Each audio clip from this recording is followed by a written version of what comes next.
Gonna say, big fan of Kyra'S new design. I mean, I still prefer the blondish hair and all that, but the new design of Kyra definitely suits, and I'm fine with it. This is gonna be his final design for the remainder of Part 4.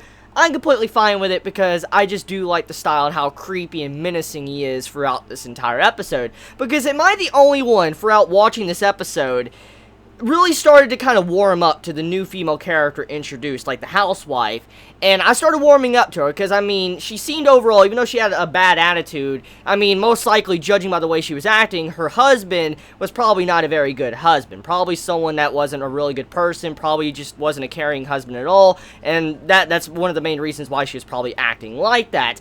And so, throughout the majority of this episode, I was kind of a little bit tense. I'm like, holy crap, she's probably going to die, because we know how Kyra operates. This is a man that wants to kill women. He hunts down women, he blows them apart, as I can assume, and then he has their hand left, and he carries around until it starts to smell and decay, and then he gets rid of that. So, this is very creepy, because we know that is Kyra throughout the entirety of this episode, and we're just wondering, like, oh my, is she gonna die? Like, is she gonna get killed? Like, she's obviously his next victim. And the creepiest thing about all of this when it came to this episode was that when Josuke and Jotaro finally went to the house of Kira's old home, and they were looking at different things they could find to kind of identify what type of person Kira was, what kind of really stands out, and how they could track him down once again, they come down to a very creepy hobby. And everybody has probably hobbies. Everybody has a hobby. I mean, I have a hobby of collecting anime and manga. I love collecting anime and manga. Anything to do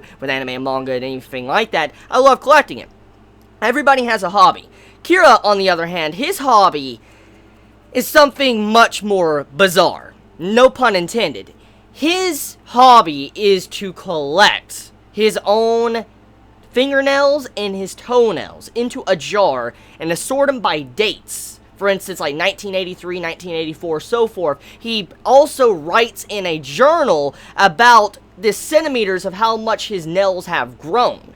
And when he talks about it, that doesn't say that he's creepy. I don't know what does. I mean, obviously for a serial killer, you have to have some form of twisted mindset. I mean, Kyra, he's the type of character that we have seen that doesn't like to stand out. He wants to have a peaceful life. He wants everything to be normal and natural. And we get to see this character trait throughout this episode. For instance, when Josuke and Jotaro are looking at the different things around in his room, they stumble upon his trophies and his different awards and stuff he's gotten through life, his photographs and all that, and they see that all his trophies are like in third place. And it's not first place, it's not second place. He's not in a spot to where he stands out. For instance, he's got an award and he cherishes these awards. For him to even put them on his shelf, it means he actually cares to have awards. But he doesn't want to stand out, because if he stands out, obviously people might find out more about him, come to his house, he'll gain friends, acquaintances, and they'll want to know more about him, and eventually make it harder for him to kill someone if he needs to kill someone. So he didn't want to stand out, so he literally allowed himself to get into third place. He actually willingly lost. Every time he tried to compete in different type of tournaments and contests, he willingly lost. So this shows you what type of character personality he has, which we've kind of known about, but we get to see how far he would go to not stand out amongst the crowd. Even when it came into photographs, when he was taking photographs of people at school or whatever, or maybe at work, he always was in the background. He never wanted to be in the foreground to where he was up front, close and personal, where you would see him first. Because usually when you're looking at a photo, or let's say a blank piece of paper, like let's use a way of a blank piece of paper. Let's say I had a blank piece of paper in my hand, and it was completely blank, no colors on it, just solid white, and I was to put a dot, like a black dot right in the center of it, your eyes would navigate straight towards that black dot if you were to look at the paper. That's instantly what you would look at if you saw a blank piece of paper and I put a dot on it. That's kind of what Kyra is doing. He is using misdirection. He doesn't want people to focus in on him. He wants to just kind of be someone that's in the background, the side support character that isn't really that important. He just doesn't want to stand out. And that fits his character trait of wanting to have a peaceful life and also stay out of anything that could cause him sleepless nights. Now, As always, though, as a serial killer, you have to have some form of traits about your character that is a little bit off from the norm of how society usually works. And that would be his collection of nails. Now, this, at first glance, when I saw the nails, I thought it was from the victims. I thought it was from the people he killed. That's what I assumed the nails were from. I thought it might have been the nails of his dead people that he's killed in the past. Possibility. But, in fact, it was actually his own, which was even creepier. And apparently, this man, he uses his nails, like his toenails and fingernails, as a way of fortune telling. He allows his nails to grow to a certain length, and when he cuts them, if they grew a certain size, he's like, oh my, I have good fortune right now. I can go kill someone. I'll be completely fine. He uses it as a way to kind of reassure himself that everything will work out if he used to kill someone at this time if his nails are perfect length. And so we know he has this, I guess, lust for killing people. He wants to kill people. He wants to hunt them down. And so he uses these times with his nails to figure out when he needs to kill someone. Like, what's the perfect time to kind of suit his serial killer needs. So we kind of got a reason of how he decides to attack. Like, for instance, if he has a certain set of growth on his nails, he will attack someone. We finally got a reason / limit to Kyra'S serial killer motives. For instance, since Kyra'S the type of person to be very cautious, someone that doesn't want to get caught, I could see him literally not wanting to kill someone until he has the perfect growth of his nails, and so that would mean that he would only attack at a certain intervals. He would never attack maybe like a day after next. He would probably attack, let's say, on a Monday, and if his nails have an absurd amount of growth, maybe he might attack around Friday or the next week or whatever. So the main point is this man, he won't attack repeatedly multiple victims one after another unless he has to, unless he gets caught. So this is an interesting character trait we got about Kyra in this episode. So getting off of that, let's talk about the aspect of the house he's currently in. So Kyra, this man, he's in this house with this girl, okay? And this man is literally being a better husband than the person that died. That's kind of fucked up. Like, he's being a better husband even though he's a serial killer to this girl. And I'm like, that's pretty damn fucked up. I mean, this man, that's pretty fucked up. I mean, this man straight up, like, he literally jumps into this man's life. He now has a wife, pretty much, he's watching over. He's trying to live the life and, like, act like everything is natural. And then also you have it to where he has this landlord coming in and needing money, demanding money. And he literally steals money from this landlord. And his wife is like, oh my, that was hot. I'm like, yo, what the fuck? So Kyra, I mean, this man is stealing this dead man's girl and in his body pretty much looking like him. That is fucked. That's pretty fucked. I mean, that is some fucked up shit for JoJo standards. That's really fucked. So let's get into Kyra'S father.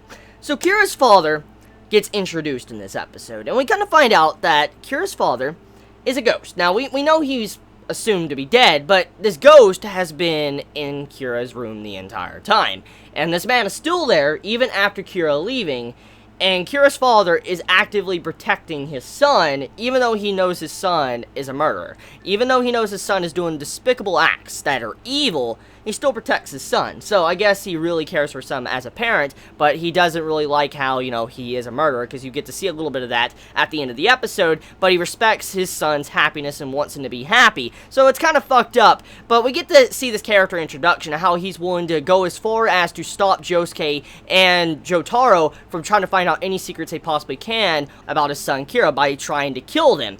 So Kyra'S father straight up tries to keep them in a room and wants to kill them. And what he was trying to hide the entire time was another bow and arrow. For instance, how you make another stand. Now, we already had one of these introduced earlier on in Part 4 JoJo. The bow and arrow that apparently, Dio had, and he was making stand users. We get to see a new one introduced. So there wasn't just one set, there was another set of the bow and arrow, because the other one was with the Speedwagon Foundation, so there was no way that this one could be from there. So this is an entirely new one that was given and cast aside out the door somewhere to make more stand users. So this adds a new layer of questions. Okay, so if there's two bow and arrows, does that mean that there is a possibility there could be a third, or a fourth, or a fifth, or a sixth? You get my point. There probably might be more out there instead of just this one that was also introduced in this episode. So it's very dangerous, and a lot of things now are building up to where more stand users could be popping up at any time. And the main reason why Kyra'S father even grabbed the bow and arrow in the first place was because he wanted to use the bow and arrow to create more stand users to become enemies against Jotaro and Josuke. So this explains the motive right there, why he kind of carried it out and all that, wanted to use it, for it would be harder to finally meet up with Kira once again, more obstacles to overcome, so potential little mini arcs to overcome certain individual characters in the future of JoJo Part 4. So, getting off of that, let's talk about the photograph stuff. So, the photograph ability, as a ghost, it's pretty standard, okay? It's nothing that was too, I guess, broken. It was something just like, okay, ghost manipulating a camera, you know, getting you in a photo, and then he could do all sorts of stuff to the photo. If you were to destroy the photo, it would hurt you, but if you were to, you know, make a new photo with him just in the picture, then obviously, you know, you kind of rewrite the other photo. But the man is able to kind of come out of his photo and ride a bird to safety. And I know this is an anime. I know this is bizarre, okay? But that scene at the end, when Kyra'S father is literally flying away on a bird, he's flying away, okay? And he literally has his hand and his arm outside of the picture, like whipping this bird to continue mushing. I'm like, that's fucked. That's weird, bizarre, and fucked up. Like, this bird.